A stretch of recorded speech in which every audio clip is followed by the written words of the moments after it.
Price the lord. Good news, ಶುಭ ವಾರ್ತೆಗೆ ನಿಮ್ಮೆಲ್ಲರನ್ನು ಕೂಡ ಈ ಮುಂಚಾನೆ ಸಮಯದಲ್ಲಿ ಸ್ವಾಗತಿಸುವವನಾಗಿದ್ದೇನೆ.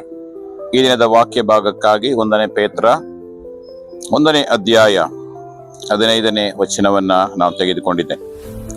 ನಿನ್ನನ್ನು ಕರೆದಾತನು ಪರಿಶುದ್ಧನಾಗಿರುವ ಪ್ರಕಾರವೇ ನೀವು ವಿಧೇಯರಿಗೆ ತಕ್ಕಂತೆ ನಿಮ್ಮ ಎಲ್ಲಾ ನಡವಳಿಕೆಗಳಲ್ಲಿ ಪರಿಶುದ್ಧರಾಗಿರಿ.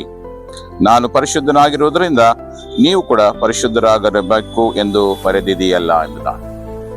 ಪ್ರಿಯರೇ, ಈ ಒಂದು ವಾಕ್ಯ ಭಾಗದಲ್ಲಿ ಪರಿಶುದ್ಧತೆಯ ವಿಷಯವಾಗಿ ಮಾತನಾಡ್ತಾ ಇದ್ದಾರೆ. ಏಕೆಂದ್ರೆ ಯೇಸು ಕ್ರಿಸ್ತನು ಕೂಡ ಯಾವುದೇ ಪಾಪ ಸಂಬಂಧವಿಲ್ಲದೆ ಹುಟ್ಟಿದವನಾಗಿದ್ದಾನೆ, ಯಾವುದೇ ಪಾಪ ಸಂಬಂಧವಿಲ್ಲದ ಹಾಗೆ ಜೀವಿಸಿದವನಾಗಿದ್ದಾನೆ. 33 ವರ್ಷಗಳ ಕಾಲ ಆತನು ಪರಿಶುದ್ಧನಾಗಿ ಈ ಲೋಕದಲ್ಲಿ ಜೀವಿಸಿ ತನ್ನ ಜೀವಿತವನ್ನು ತನ್ನ ತಂದೆಯ ಚಿತ್ತಕ್ಕೆ ಒಪ್ಪಿಸಿಕೊಟ್ಟು ಆತನು ಸತ್ತು ಓಣಲ್ಪಟ್ಟು ಪುನರುತ್ಥಾನ ಹೊಂದಿದಂತ ದೇವರಾಗಿದ್ದ.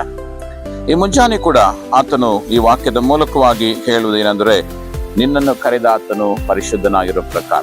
ಸೊ ಹಾಗಾಗಿ ನನ್ನನ್ನು ಕರೆದ ಆತನು ಯೇಸು ಕ್ರಿಸ್ತನಾಗಿದ್ದಾನೆ, ಆತನು ಪರಿಶುದ್ಧನಾಗಿದ್ದಾನೆ. ಅದೇ ರೀತಿ ಈ ವಾಕ್ಯ ಹೇಳುವ ಹಾಗೆ ನೀವು ಕೂಡ ವಿಧೇಯರಿಗೆ ತಕ್ಕಂತೆ ನಿಮ್ಮ ಎಲ್ಲಾ ನಡವಳಿಕೆಗಳಲ್ಲಿ ಪರಿಶುದ್ಧರಾಗಿರ್ರಿ ಎಂಬುದಾಗಿ. ಸೊ ಪರಿಶುದ್ಧತೆ ಇಲ್ಲದೆ ದೇವರನ್ನ ನೋಡಲು ಸಾಧ್ಯವಿಲ್ಲ ಎಂಬುದಾಗಿ. ಸೊ ಈ ಮುಂಜಾನೆ ವಾಕ್ಯವನ್ನ ಕೇಳಿಸಿಕೊಳ್ತಿರತಕ್ಕಂತ ಪ್ರಿಯ ಮಕ್ಕಳೇ, ನಾವೆಲ್ಲರೂ ಕೂಡ ಪರಿಶುದ್ಧತೆಯನ್ನ ಕಾಪಾಡಿಕೊಳ್ಳೋಣ.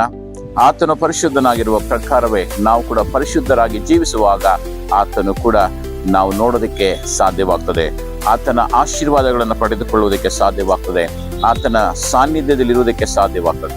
ಆ ಕಾರಣದಿಂದ ನಮ್ಮನ್ನೇ ನಾವು ಶುದ್ಧಿಪಡಿಸಿಕೊಂಡು ಈ ದಿನದಲ್ಲಿ ನಾವು ಜೀವಿಸೋಣ.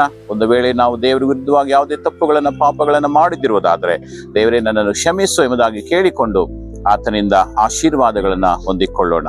ದೇವರು ತಾನೇ ವಾಕ್ಯಗಳ ಮೂಲಕವಾಗಿ ಆಶೀರ್ವದಿಸಲಿ.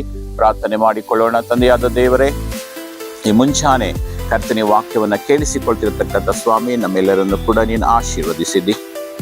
ಪರಿಶುದ್ಧತೆ ವಿಷಯವಾಗಿ ನೀನು ಈ ದಿನದಲ್ಲಿ ನಮ್ಮ ಸಂಗಡ ಮಾತನಾಡಿದ ಹಾಗೆ ನಮ್ಮನ್ನೇ ನಾವು ಶುದ್ಧೀಕರಿಸಿಕೊಂಡು ನಿನ್ನ ಸಂಗಡ ಇರುವ ಹಾಗೆ ಕೃಪೆ ಮಾಡು. ನಿನ್ನ ಹಾಗೆ ನಾವು ಕೂಡ ಬದಲಾವಣೆ ಆಗಬೇಕು. ನಿನ್ನ ಹಾಗೆ ನಾವು ಕೂಡ ಪರಿಶುದ್ಧರಾಗಿ ಜೀವಿಸೋದಕ್ಕೆ ಪ್ರಯತ್ನಿಸುವ ಹಾಗೆ ಕೃಪೆ ಮಾಡಬೇಕು. ಹಾಗೆ ಮಾಡುವುದಕ್ಕಾಗಿ ಸ್ತೋತ್ರ. ನೀನು ತಾನೇ ಮುಂಚಾನೆ ಮಹಿಮೆ ಹೊಂದಿಕೋ. ಪ್ರಾರ್ಥನೆ ಕೇಳಿದಕ್ಕಾಗಿ ಸ್ತೋತ್ರ. ಯೇಸು ನಾಮದಲ್ಲಿ ಪ್ರಾರ್ಥಿಸಿ ಬೇಡಿ ಹೊಂದಿದ್ದೇವೆ ನಮ್ಮ ತಂದೆಯಾದ ದೇವರೇ. Praise the Lord. God bless you.